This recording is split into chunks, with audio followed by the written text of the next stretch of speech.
নমস্কার, আমি তৃণমূল কংগ্রেসের সাংসদ মহুয়া মৈত্র বলছি। কয়েকটি কথা আপনাদের সামনে তুলে ধরতে চাই।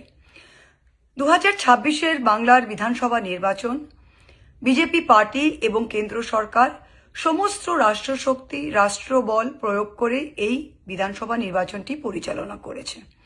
সবাই দেখেছে কিভাবে নির্বাচন কমিশন বিজেপির কাঠপুতুল হয়ে খেলেছে। তারা দেখেছে কিভাবে সিআইএসএফ, সিআরপিএফ, সমস্ত কেন্দ্রীয় পুলিশ দিয়ে কিভাবে এই ইলেকশনটি পরিচালনা করা হলো।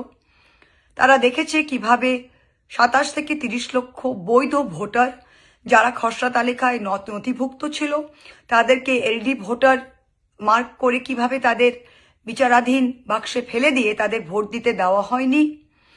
সবাই এটা দেখেছে। কিন্তু বিজেপি বলছে এটা স্বচ্ছ স্পষ্ট নির্বাচন হয়েছে। ঠিক আছে, 4 তারিখ যখন ভোটের বাক্স খোলা হলো তখন এই স্বচ্ছ স্পষ্ট নির্বাচনের রায় যদি আমরা সেটা মেনে নিই, সেটি কি ছিল? বিজেপি পেয়েছে 2,90,00,000 ভোট এবং তৃণমূল কংগ্রেস কোনো বিজেমূল কংগ্রেস নয়। তৃণমূল কংগ্রেস মমতা ব্যানার্জির নেতৃত্বে, মমতা ব্যানার্জির মুখকে সামনে রেখে, মমতা ব্যানার্জির নিজের হাতে আঁকা জোড়া ফুল সিম্বলে ভোট পেয়েছে 2,60,00,000। 41% ভোট পেয়েছে তৃণমূল কংগ্রেস এবং বিজেপির সাথে ব্যবধান মোটে ছিল 30 লক্ষ। এই ছিল রায় যেটা 4 তারিখ মেতে ভোটের বাক্সে পাওয়া গেল। তাই যত এমএলএ জিতেছে তৃণমূল কংগ্রেসে, যেই 80টা এমএলএ যারা জিতেছে তারা তো নির্বাচনে লড়েছিল মমতা ব্যানার্জির সিম্বল নিয়ে, তারা তো লড়েছিল মমতা ব্যানার্জির নেতৃত্বে, তারা তো বিজেমূল কংগ্রেসে লড়েনি। তা তারা যদি মমতা ব্যানার্জির আশীর্বাদে আজকে এমএলএ হয়েছে, মানুষের রায় বিজেপির বিপক্ষে ছিল। যারা বিজেপিকে ভোট দিতে চেয়েছিল, যেই বাংলার মানুষ, তারা তো বিজেপিকে ভোট দিয়েছে, 2,90,00,000 মানুষ। কিন্তু যে মানুষ বিজেপি বিরোধী, যে মানুষ বিজেপিকে ভোট দেয়নি, সেই মানুষ তো তৃণমূলকে মমতা ব্যানার্জির নেতৃত্বে 2,60,00,000 ভোট দিয়েছে। তা যেই এমএলএরা, যেই মানুষেরা এই তৃণমূল কংগ্রেসের নেতৃত্বে ভোটে জিতে এসেছেন, তারা তো মমতা ব্যানার্জির সিম্বলে জিতেছেন।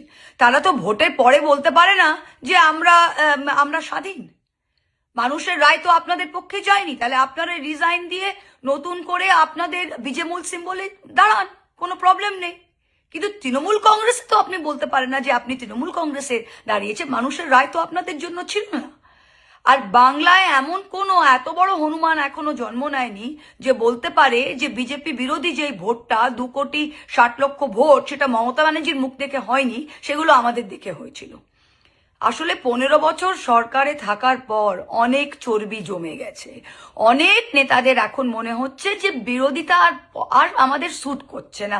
কে বিরোধী থাকবে, কে এখন পুলিশের সাথে লড়াই করতে হবে, বিডিও আমার কথা শুনবে না, ওসি আমার কথা শুনবে না, কেন এই ঝামেলায় যাব?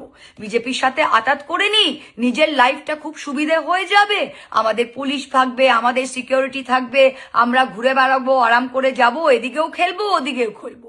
বিজেপি বিরোধী ভোটের শক্তিতে জিতে এসেছি, কিন্তু ভোটে জিতে আসার পর এখন বিজেপির সাথে হাত মিলিয়ে আমরা এদিকেও খেলবো ওদিকেও খেলবো। শুনুন, মমতা ব্যানার্জি 0 থেকে শুরু করেছিল। আমি যখন এই পার্টিতে জয়েন করি, আমাদের মতো অনেকে যখন এই পার্টিতে জয়েন করে, তখন কোনোদিন জানতাম না সরকারে আসবো।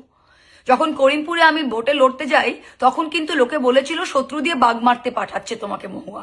আমি গিয়ে লড়েছিলাম। 2024-এ যখন আমাকে পার্লামেন্ট থেকে এক্সপেল করলো, তখন সারা দুনিয়া বলেছিল মহুয়া তুমি হারবে কৃষ্ণনগর থেকে, কিন্তু আমি জিতে এসেছিলাম। তাই লড়াইয়ের যদি মানসিকতা থাকে, বিজেপির বিরুদ্ধে যদি লড়াই করার জন্য ময়দানে নেমেছে, তাহলে ভয়ের কোনো জায়গা নেই। এখন সব নেতারা নিজের স্বার্থপরতার জন্য, এটা কেউ মানুষের জন্য ভাবছে না। মানুষ তো ভোট দিয়েছে 2,60,00,000 এগেনস্ট বিজেপি। তাহলে আপনারা এখানে দাঁড়িয়ে কিভাবে বলছেন যে আমরাই আসল তৃণমূল? আসল তৃণমূল তো বিজেপি বিরোধী। কিভাবে সেটা হয়? আপনারা এখন নিজেকে ইডি থেকে বাঁচাবেন, নিজেকে সিবিআই থেকে বাঁচাবেন, নিজের সিকিউরিটি নিয়ে ঘুরতে চান, নিজের সুবিধা করে কাজ করতে চান। সবাই ভয় পেয়ে গেলে কিভাবে হবে? জো ডর গিয়া সমঝো মার গিয়া। তা যারা এখন ডরতে চান নিজের সুবিধার জন্য, দরজা খোলা যান। যারা কর্মীরা ফোন করছে, কর্মীরা বলছে নেতাদের কি হচ্ছে, আমি একটাই কথা কর্মীদের কাছে বলতে চাই, এই দল তৃণমূল কংগ্রেস দল কর্মীদের দল, মমতা ব্যানার্জির নেতৃত্বে এটা কর্মীদের দল। যে কোনো নেতা যদি আজকে মনে করে বিজেপির সাথে আতাত করে নিজের সুবিধে করার জন্য সে কিছু করছে, তাকে সেই পথে হাঁটতে দিন। আমাদের ভালোবাসা, আমাদের আশীর্বাদ আপনাদের কাছে আছে, আপনাদের যা করার করে নিন। কিন্তু আমরা মমতা ব্যানার্জির সাথে আছি, আমরা বিজেপির বিরুদ্ধে লড়তে এসেছি এবং বিজেপির শেষ থেকেই ছাড়বো। তাই কর্মীদের বলছি, আপনারা একদম উদ্বিগ্ন হবেন না। মমতাদি রয়েছে, আমরা রয়েছি, আমরা বিজেপি বিরোধী শক্তি, আমরা বিজেপি বিরোধী শক্তি থাকবো।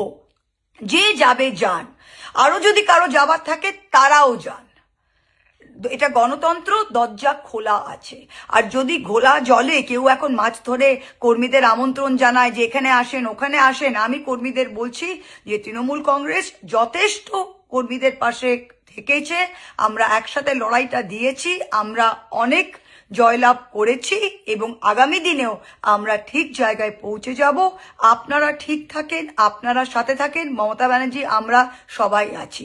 যে যাবার যাক, দলের শুদ্ধিকরণ হোক, পরিষ্কার বোঝা যাক কে কোন দিকে আছে, বিজেপি বিরোধী না বিজেমূল। এই বলে শেষ করছি। কর্মীদেরকে আমার অনেক মামাটি মানুষের সেলাম এবং নমস্কার। জয় হিন্দ, বন্দে মাতরম। Thank you.